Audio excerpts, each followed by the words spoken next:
తెలంగాణలో జరుగుతున్న హత్య రాజకీయాలను ప్రజాస్వామ్య యుద్ధంగా ఎదుర్కొంటామని ఆర్ఎస్ ప్రవీణ్ కుమార్ అన్నారు. కాంగ్రెస్ చేతిలో ప్రాణాలు వదిలిన కుటుంబాలకు తాము అండగా ఉంటామని చెప్పారు. పేపర్ లీకేజ్లో తన ప్రమేయం ఉందంటూ తనపై చౌకబారు ప్రచారం చేస్తున్న కాంగ్రెస్ పార్టీ అభ్యర్థిని గ్రాడ్యుయేట్స్ ఎన్నికల్లో ఘోరంగా ఓడించారని చెబుతున్న ఆర్ఎస్ ప్రవీణ్ కుమార్తో మా bureau chief Kalukuri Raju face to face. Sridhar Reddy హత్యకు సంబంధించిన అంశంపై ఇప్పుడు కొద్దిసేపటి క్రితం మీడియాతో మాట్లాడిన ఆర్ఎస్ ప్రవీణ్ కుమార్ గారు ప్రస్తుతం అంతా ఉన్నారు. సార్, ఏం జరుగుతుంది ఉమ్మడి మహబూబ్నగర్ జిల్లాలో? ప్రభుత్వం అంటే బీఆర్ఎస్ ప్రభుత్వం మారంగానే ఇన్ని హత్యలు ఎందుకు జరుగుతున్నాయి? ఏం జరుగుతుంది అసలు? అంటే కాంగ్రెస్ పార్టీలు 10 సంవత్సరాల పాటు అధికారం నుంచి దూరంగా ఉన్నారు. అర్జెంటుగా ప్రతిపక్షాలన్నింటినీ కూడా ఖతం చేసి వాళ్ళొక్కరే రాజకీయాల్లో ఉండి ఈ కేసీఆర్ గారు సృష్టించిన ఏదైతే సంపద ఉందో ఆ సంపద మీద వాళ్ళకు మాత్రమే అధికారం ఉండాలనే ఒక కుట్రతోని ఇలా ప్రతిపక్ష పార్టీలను రూపుమాపే ప్రయత్నం చేస్తున్నారు. సో అక్కడ శ్రీధర్ రెడ్డి హత్యకు సంబంధించి స్థానిక భూ వివాదాల కారణం తప్ప ఎటువంటి రాజకీయ ప్రమేయం లేదని చెప్పేసి ప్రభుత్వం నుంచి మంత్రులు చెప్తా ఉన్నారు. సో మీరేమో ఖచ్చితంగా మంత్రుల ప్రమేయం ఉంది, కాంగ్రెస్ పార్టీ కార్యకర్తల ప్రమేయం ఉందని ఏంటి ఎవిడెన్స్, ఏంటి చర్చకు సంబంధించిన ఎవిడెన్స్ కాదా? కొల్లాపూర్ ప్రాంతంలో చెట్టుని అడిగినా, పుట్టుని అడిగినా, గుట్టని అడిగినా, దుబ్బని అడిగినా, ఎవరిని అడిగినా కూడా ఈ ఫ్యాక్షన్ సంస్కృతి కారణం జూపల్లి కృష్ణారావు గారు అని చెప్తారు.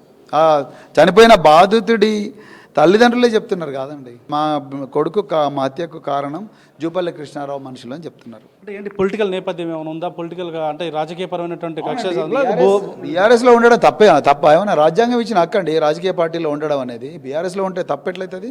ఎందుకు తప్పవుతుంది?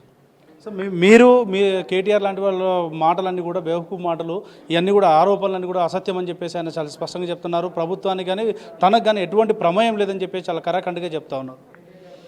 ఇక ఆయన మాట్లాడిన భాష నేను మాట్లాడలేను బ్రదర్, ఎందుకంటే నేనంత కుసంస్కారిని కాదు, నాకు అట్లాంటి వల్గర్ మాటలు రావు. జూపల్లి కృష్ణారావు గారు చాలా నీచమైన స్థాయికి దిగజారేడు రాజకీయాలు, దిగజారిన మాటలు, నీచమైన మాటలు మాట్లాడుతున్నాడు. అలాంటి నీచమైన మాటలు మాట్లాడే వ్యక్తులను క్యాబినెట్లో పెట్టుకోవడం ఇక మరి ఆ ముఖ్యమంత్రికి సంస్కారానికే నేను వదిలేస్తున్నాను. నేను అంతమించి ఎక్కువ మాట్లాడాను. సో ఇప్పటికీ చాలా లిస్టు కూడా చదివారు మీరు, ఎంతమంది బీఆర్ఎస్ కార్యకర్తల మీద అటాక్ జరుగుతున్నాయి, దాడులు జరుగుతున్నాయి, అరెస్టులు జరుగుతున్నాయి అని చెప్పి. అంటే ఏం జరుగుతుంది తెలంగాణ రాష్ట్రంలో? ఏం జరుగుతుంది? బీఆర్ఎస్ పార్టీ మీద కాంగ్రెస్ పార్టీ ఎట్లనే చేసి బీఆర్ఎస్ పార్టీని హతమార్చాలి, వీళ్ళను ఈ రణరంగంలో లేకుండా చూడాలి, మా దోపిడీ యథేచ్ఛగా కొనసాగించాలి, మా గూండాగిరి భయంకరంగా నడవాలి, ఈ సంపద అంతా కూడా మేమే దోచుకోవాలనే కుట్రతోని కాంగ్రెస్ పార్టీ మా మీద దాడులు చేస్తున్నారు. సో 3 జిల్లాల్లో జరుగుతున్నటువంటి గ్రాడ్యుయేట్ ఎన్నికల్లో ఆర్ఎస్ ప్రవీణ్ కుమార్ అంశం కూడా ప్రధానంగా ప్రస్తావనకు వస్తూ ఉంది. నిరుద్యోగులకు సంబంధించిన దాంట్లో గతంలో ఆయన చేసిన కామెంట్లు, ఇప్పుడు ఉన్నటువంటి పార్టీకి సంబంధించినటువంటి ప్లేస్, ఇవన్నీ కూడా ఒక చర్చకు వస్తూ ఉన్నాయి. దీన్ని ఎట్లా చూస్తారు?